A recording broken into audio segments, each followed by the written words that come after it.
Today, I'm going to be taking you down memory lane to a game that came out in 2015, Batman Arkham Knight, because we're going to take a look at one of the darkest moments in the entire Batman Arkham franchise out of all of the games. Now, there are a lot of dark moments, and this game is certainly jam-packed with them, but the one we're going to take a look at today happens near the ending of the game. And while there are several reasons that this is a very dark scene, the darkest reason has to do with real life and the direction of this franchise. Before we hop further into it, if you enjoy this video, you want to leave a like, subscribe, I appreciate you very much. Trying to grow this channel, plenty of ways to support it, including our Fortnite code, DJAY123. I do have a question of the day for you, which is, what do you believe is the darkest moment in this superhero game franchise? And why? I'm interested to read that in the comments down below. Maybe we'll take a look at a top 5 again in the near future, like old times.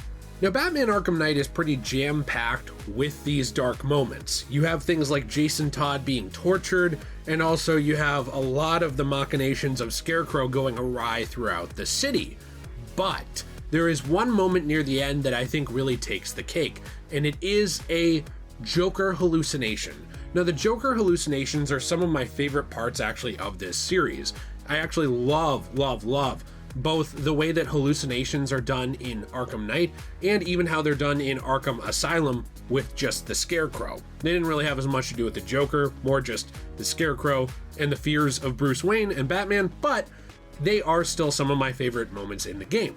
Now, near the end of Arkham Knight's story mode, near the end of its main story, there is a portion where you actually see what could potentially happen to Gotham with a Batman unleashed without his moral code, without Bruce Wayne at the wheel, and instead the Joker calling the shots. When you go through this entire slaughter fest, I would really say, it pretty much comes down to a reversal of what happened in the original Batman Arkham Asylum beginning.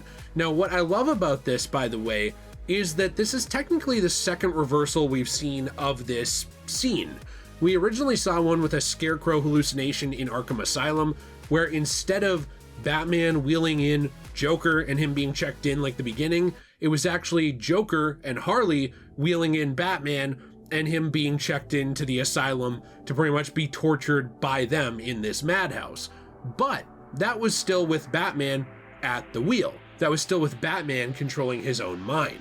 But the way we see this scene play out in Arkham Knight is a little different. It's actually, I guess I should say, very different, because it's no longer Bruce Wayne inside of his own head. It's no longer Batman controlling the actions of Batman. It's actually the Joker personality inside of Batman that had manifested. Now, something I think is really interesting about this is it's a little similar to something like the Batman Who Laughs from the comics, although I will say that with the Batman Who Laughs, it's not as much that there's a Joker personality that took over Batman. It's more that the Joker gas that corrupted Batman turned Batman into almost a Batman-Joker hybrid in a way. Like, it basically made Batman lose his moral code, lose his compass, all of that, and instead embrace the chaos and the madness of the Joker. So it's not actually the Joker with the Batman Who Laughs, it's still Batman, but he's been warped and twisted by this Joker gas into something totally different.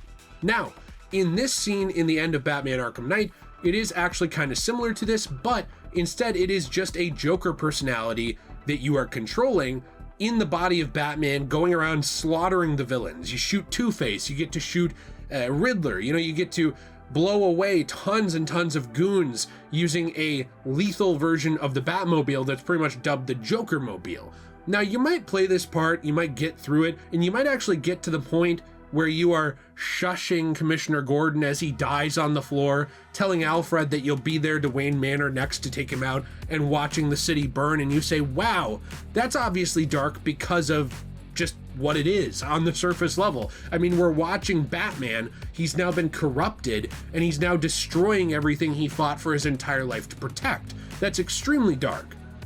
But there is actually another underlying meaning to this scene in hindsight that I found that I think is also extremely dark, which is the future of the franchise, because This is a third-person perspective shooter portion of the Arkham franchise, and to my knowledge, unless you walk around role-playing the Batman who laughs with the grapple pretending you're shooting bullets, it's really the only one of these that this series has. I did just hear 1,000 voices cry out, what about the Batman Arkham Origins multiplayer? Yes, I understand the multiplayer let you play as goons, but I wouldn't say that that was necessarily the thug playing, the criminal controlling elements of that. I wouldn't say that they were necessarily foreshadowing of anything, because it was just something done by WB Games Montreal.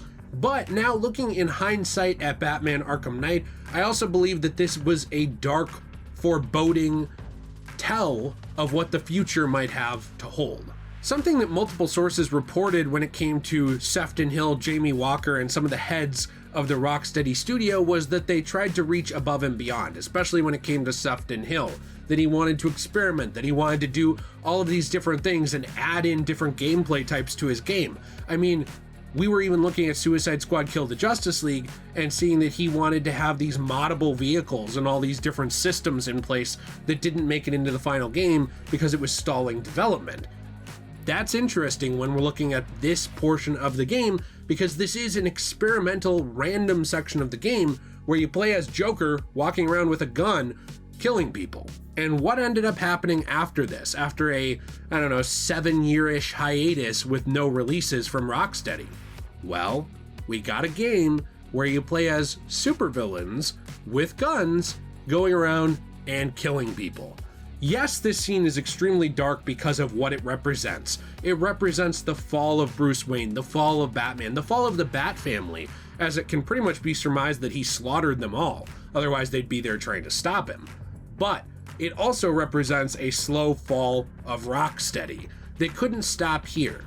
Once they got a taste of this experimental gameplay, once they got a taste of trying something different, putting a supervillain at the wheel with a gun, well, things were never quite the same. Years passed, and while many waited to see another game, another type of game even, like Superman, The Flash, anything like this, we didn't get to see any of that, and instead we saw an expansion of this idea of the supervillain with a gun. We saw instead a reflection and a end point that had been teased in this small section of Batman Arkham Knight that, while extremely powerful within the context that you played it, I don't think any of us really expected that it would be foreshadowing a game that let down most of the fans of this franchise.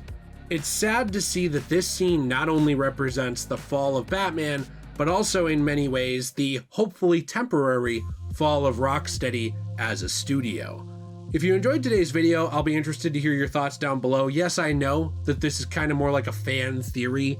I'm sure that this didn't actually, this wasn't the nail in the coffin that pushed them to make Suicide Squad Kill the Justice League, but I do think it's interesting to see that this is the direction they went with their franchise, and I do think it's interesting to see that this scene can be interpreted in many different ways from both the fictional standpoint all the way down to the real life standpoint of game design to kind of paint a picture of what would end up happening in the future.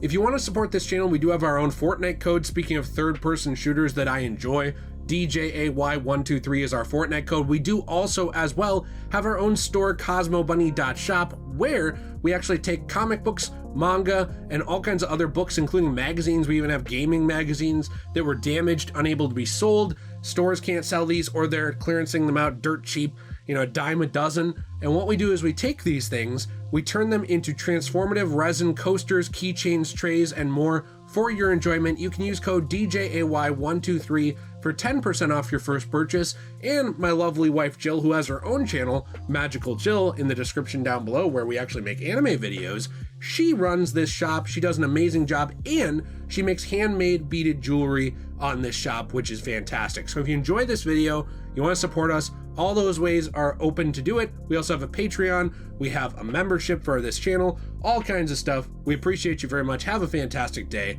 and as always everyone, stay shway.